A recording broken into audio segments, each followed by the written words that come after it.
जरूरत ही नहीं पड़ेगी। हाय, हेलो बोलो, हेलो।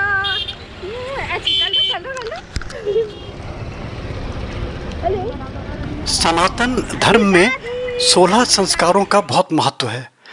इन्हीं 16 संस्कारों में एक संस्कार होता है मुंडन संस्कार या चूड़ा कर्म।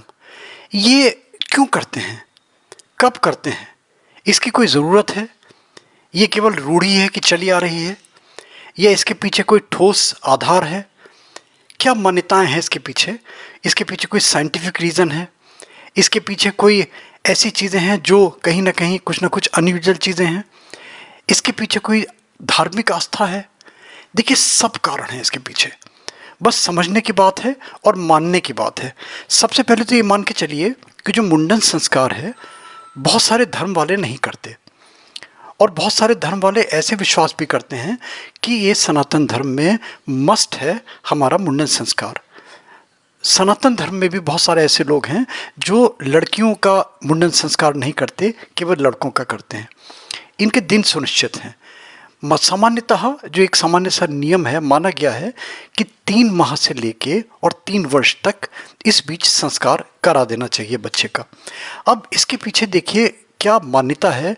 आध्यात्मिक दृष्टिकोण से अगर देखें तो जो हमारे मान्यता मिलती है कि जो हमारा जन्म है, जो हमारी योनियां हैं, कहते हैं ना 84 लाख योनियों में भटकता है इंसान, और फिर उनसे मुक्ति पाने के लिए, तो उसी क्रम में मान के चलिए कि इसके संस्कार में जब ये आत्मा मानव का जन्म लेता है तो वो पिछले कर्मों के जो पाप भोग हैं वो कहीं ना कहीं उनसे मुक्ति मिल जाए, कहीं ना कहीं उनसे शांति मिल जाए। यानी कि मुंडन करने का मतलब ये हुआ कि पिछले जन्म की जो भी चीज़ें थीं, यानी कि मान के चलिए कि सुखद जीवन के लिए पिछले कर्मों से मुक्ति मिलके एक नया जीवन आत्मा का प्रारंभ हो, नए तरीके से नई शुरुआत हो। ये तो एक धार्मिक आस्था। और इसके पीछे अगर साइंटिफिकली देखा जाए तो बहुत सारे लोग, देखिए डॉक्टर्स भी इसको रिकमेंड करते हैं कि बच्चे को डी विटामिन अगर प्रॉपरली दिया जाए, जो न्यूली बॉर्न बेबीज़ होते हैं, और वैसे भी कहते हैं कि बच्चे को कपड़े उतार के धूप में कुछ देर ज़रूर लेटाना चाहिए, जिससे कि उसकी विटामिन डी की डेफिशिएंसी है वो कहीं ना कहीं पूरी हो। ये तो एक बात। दूसरे जो ये माना गया है, अगर आप जो हेल्थ टिप्स में जाते हैं अगर आप, तो जो पेट के बाल होते हैं वो अनइवन होते हैं, और उनको अगर एक बार काट दिया जाता है तो जो ग्रोथ होती है बच्चे के बालों की वो और बहुत सुंदर होती है। और बहुत सारी ऐसी मान्यता भी हैं, देखिए कि जो नर्वस सिस्टम है, ये जो ब्रेन है, इसकी जो प्रॉपर ग्रोथ है, इसके लिए ये एक स्टिमुलेशन का काम करता है। सारी की सारी चीज़ों को, जो हमारा नर्वस सिस्टम है इसको एक्टिवेट करता है और ब्रेन को शार्प करता है। ये भी साइंटिफिकली इसको प्रूव किया गया और इसको कहा गया। इसीलिए मुंडन को, चूड़ा कर्म को, या इसको अंग्रेजी में बोले तो टॉन्सर बोलते हैं इसको अंग्रेजी में, इसलिए ये कंपलसरी माना गया। तो धार्मिक आस्था हो गई, आपके साइंटिफिक रीजंस हो गया, और फिर तीसरी चीज़ ये होती है कि क्या ये अंधविश्वास है? अगर उसको उस श्रेणी में रखें तो देखिए आज भी मान्यता है, कहते हैं कि जो पेट के बाल होते हैं बच्चे को वो सुरक्षित रखे जाते हैं, क्योंकि इनसे बहुत सारे देखिए बहुत सारे जो डिस्ट्रक्टिव मानसिकता के लोग होते हैं वो पता नहीं क्या उसका अर्थ का अनर्थ करें, क्या उसका वो मिसयूज़ करें, तो वो भी सब टोने टोट के ये सब चीज़ें भी इससे बहुत करी जाती हैं, इससे भी अलर्ट रहते हैं। तो इसलिए कहते हैं ना, जब बच्चा छोटा होता है, जब तक कि उसके पेट के बालों का पूरा कटते नहीं है तब तक बच्चों को बड़ी प्रिकॉशनरी, आप देखिए कि रिबन बांध देते हैं, कुछ काला धागा बांध देते हैं, कुछ अपने अपने तरीके से घर के जो भी ट्रेडिशंस हैं, यानी कि उनको बचा के रखते हैं कि कहीं वो किसी अनसोशल एलिमेंट के हाथ बच्चे के बाल न पड़ जाएं, जिससे कि उसका मिसयूज़ ना कर सके वो।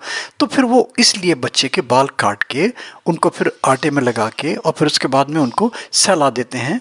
ये जो माना जाता है कि जो पुजारी करते हैं, प्रीस्ट करते हैं, बच्चों के जो मुंडन करवाते हैं, या फिर बच्चे के पिता करते हैं, और फिर मुंडन कराने के बाद में प्रॉपरली देखी जाती हैं, जो बार बार आता है, जो नई बाल काटने वाला आता है ना, सारी प्रिकॉशंस लेके उसको सैनिटाइज करके प्रॉपरली उसके जो औजार हैं धो के चमका के साफ करके मुंडन करके फिर उसके बाद में हल्दी का लेपन करते हैं, दही का लेपन करते हैं, चंदन का लेपन करते हैं, ताकि शीतलता बनी रहे।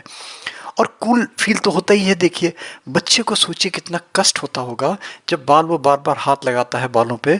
अगर मान लीजिए बच्चों के बाल नहीं कटेंगे तो बहुत बेचैन रहता है, बड़ी बेचैनी होती है। इसीलिए कहते हैं कि पेट के बालों को संभाल के रखा जाता है और पेट के बालों को फिर निकलवा दिया जाता है। इनके मुहूर्त होते हैं, वो मुहूर्त बच्चों के मुंडन का वो एक अलग बिल्कुल विषय हो गया। मगर जो ये सब चीज़ें हैं इनके पीछे हम ये नहीं कह सकते कि बिल्कुल ये अंधविश्वास है, ये बिल्कुल ये रूढ़िवादिता है। इसके पीछे कहीं ना कहीं जो हमारे हिंदू माइथोलॉजी में जो मानी गई हैं चीज़ें, जो संस्कार माने गए हैं, ये कहीं ना कहीं कुछ ना कुछ रीजनिंग्स हैं, कहीं ना कहीं बेस है इनका, कहीं ना कहीं इनके साइंटिफिक रीजंस हैं, कहीं ना कहीं इनकी धार्मिक आस्था हैं जो, और ये आज से नहीं चिरंतर काल से चली आ रही हैं। ये है मुंडन का। और जो मेरे वीडियो पीछे चल रहा है ये मेरे पोते का मुंडन हुआ है, ये हरिद्वार में 4 जुलाई 2021 को हरिद्वार हर की पैड़ी पे।